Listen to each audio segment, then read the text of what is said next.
All right, I'm making a using a new camera here, so I wanted to try it out. And yesterday I transcribed the debate between physicist Lawrence Krauss and Nobel physicist Sir Roger Penrose. And I read Lawrence Krauss's book. I think it's called The Power of Nothing. It's about how the universe originated from quantum mechanics. And then that's what caused inflation to then lead to the Big Bang. So you had inflation as a eternal exponential growth. And Lawrence Krauss, his big disagreement with Roger Penrose is that because Krauss's argument is that statistically, because space is eternal, then anything can happen.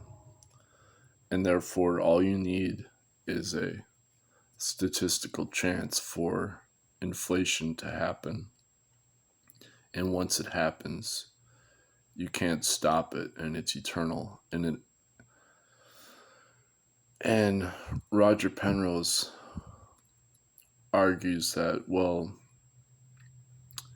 there's several problems with this. It doesn't explain why time is asymmetric because the origin of the universe is very low entropy. And Krauss is arguing that, but gravity doesn't matter in the origin of the universe because gravity is such a weak force. And what matters is that the universe is creating heat. And why is it creating heat? Because the entropy of matter is high. Now, this is a subtle point that Penrose emphasizes, that gravitational entropy is the opposite of the entropy of matter. And they're both tying this back to life on Earth, which is fascinating because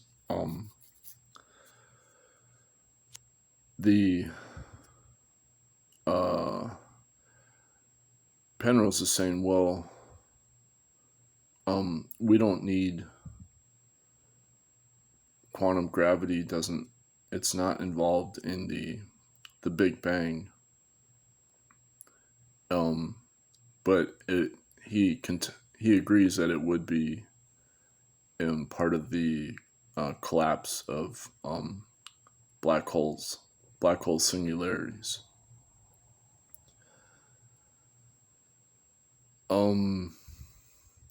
So they had quite the big debate. This was 4 months ago that Lawrence Krauss interviewed Roger Penrose, and I knew the interview was gonna be bad. When I say bad, I mean Lawrence Krauss, he said, well, I read your book to prepare for this interview, but the book he read was from over 10 years ago. It was 2011. And, this is the age of the internet. So Penrose has done probably 20 lectures that have been posted on YouTube or Vimeo, online on the internet. More recently, he's done a lot of very recent lectures, even in just the last year. So just to say, oh, I read your book from over 10 years ago, so let's debate. It just doesn't do Penrose justice, because Penrose has been collaborating with a lot of up and coming scientists that are testing his ideas. And Lawrence Krauss, he kept saying randomly, like he was sort of like almost harassing Penrose, because if you really study Penrose, he says that the quantum mechanics is seemingly random. And why is it seemingly random? Because of noncommutativity. And Krauss, he doesn't even seem to understand this at all. He never brought up noncommutativity in the whole 2.5 hour discussion. And from the get-go, Penrose said that they started out talking about asymmetric crystals, that the tiling pattern that Penrose had discovered of aperiodic crystals, and how Penrose his dad had inspired Escher, and Penrose had met Escher, and Escher gave Penrose some of his original drawings that are now in the Escher Museum, and how Escher has the best image of conformal mapping of eternity as a finite boundary, conformal boundary, and how this whole concept of conformal mapping of infinity as a sphere that has the past and the future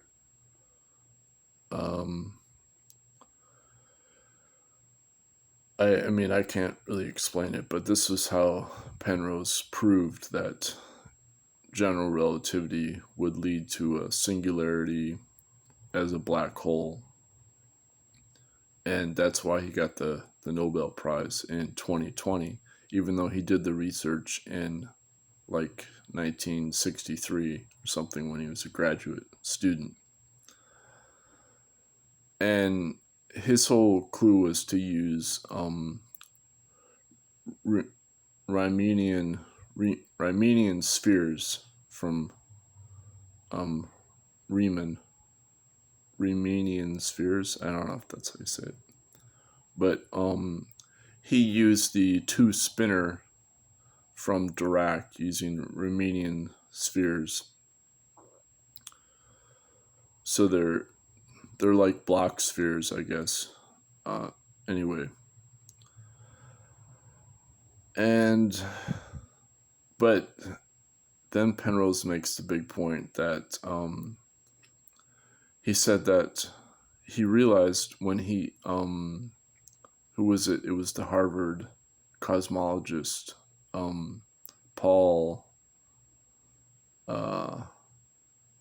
I can't remember his last name right now, but they were at a conference together, and Paul showed him these images, and then of the universe, or formation, cosmological formations. I don't know what they were, and that corroborated this crystallization as aperiodic, but from gases, like molecules forming from gases or something, or matter. And at any rate, Penrose, he said that this can only happen due to the collapse of the wave function. It has something to do with quantum mechanics. Quantum physics is a collapse. It has to be non-local.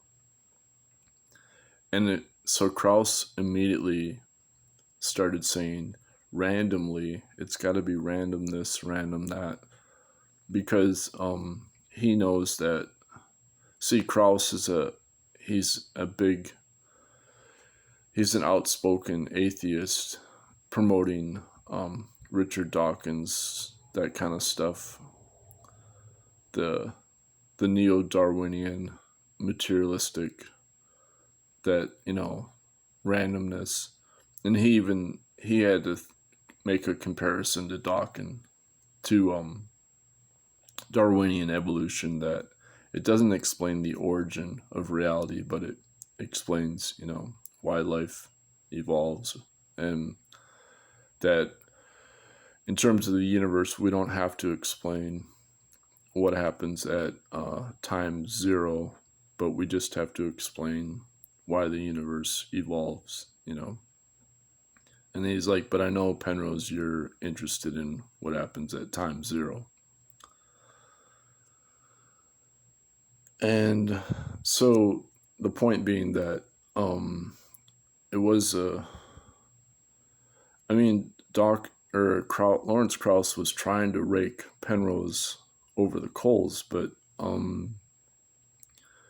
Penrose was he was really making his point across. He would let Krauss talk, and Krauss went on, and then Penrose would just be like, no, that's not right. Because you're not considering this. And so he's saying that, because gravity is dominant at the end of the universe, then there has to be an explanation why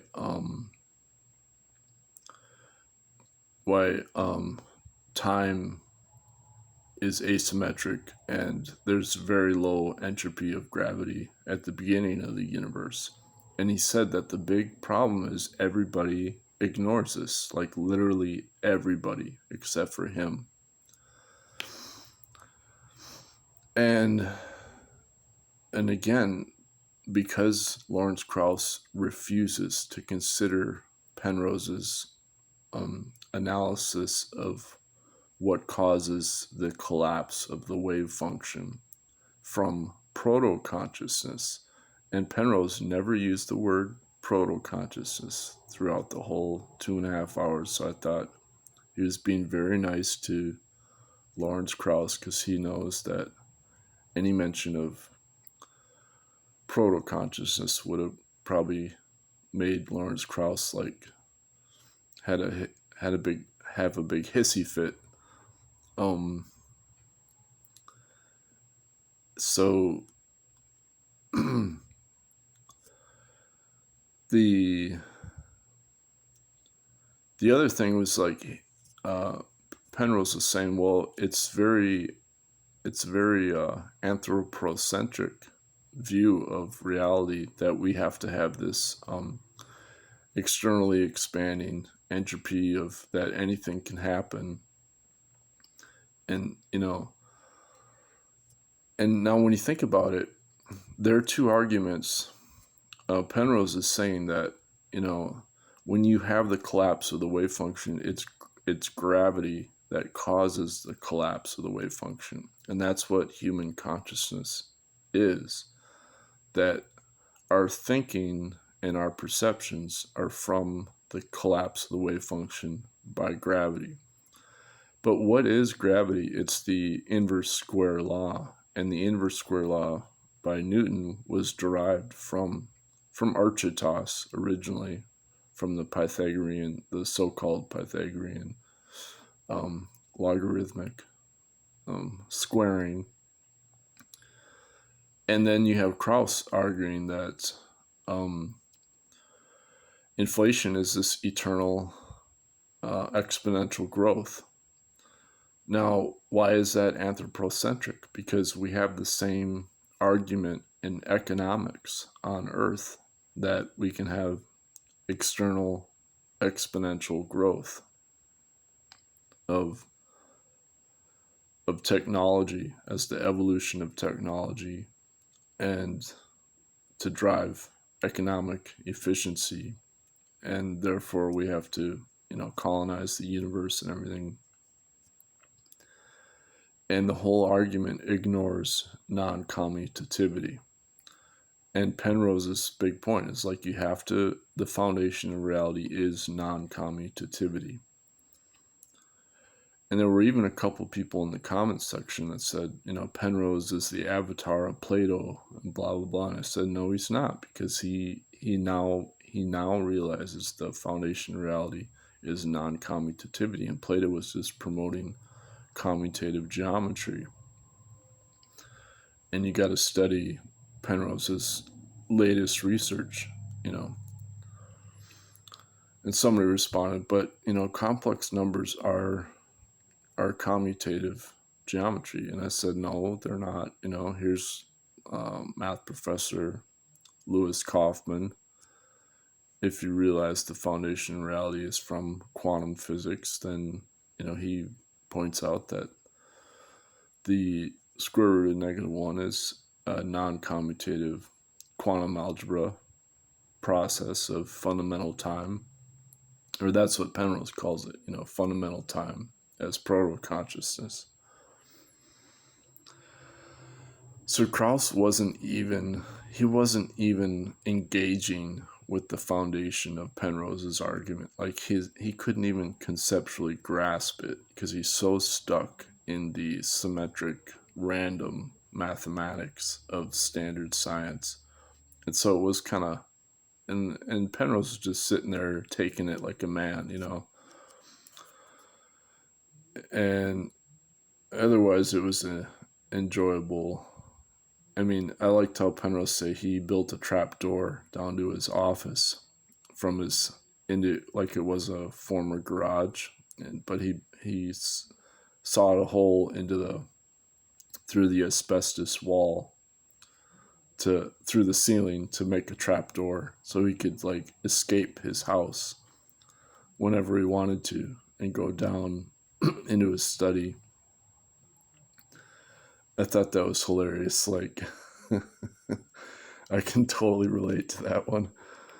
But anyway, I'm gonna let it go, and I wrote the whole transcript out of what Penrose said, so I'm gonna link that, and that's the whole point of this video. People can read his responses all for themselves. Thanks.